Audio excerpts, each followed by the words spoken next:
How to subscribe to Walmart Plus. Let's get started.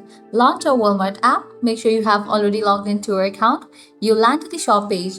Now you can scroll down. You'll find the option of Join Walmart. Just click on it. Walmart Plus members get free delivery, gas savings, movies, and more. Just scroll down. Click on the option of claim your free 30-day trial. Before paid subscription, you're gonna get 30 days free trial. Now over here you will find two options, annual or monthly. Select the option of your choice. Then you can add your payment method, provide your details, card number, or also you can use other ways to pay. Once you update your payment method, you can check in for the option of I agree to the terms and then click on start your free 30 days trial. With that you have just subscribed to Walmart Plus. For the 30 days you won't be charged, and after that you will be charged. If you have selected the annual subscription, you will be charged $98. Likewise, if you have selected the monthly, you will be charged $12.95 per month.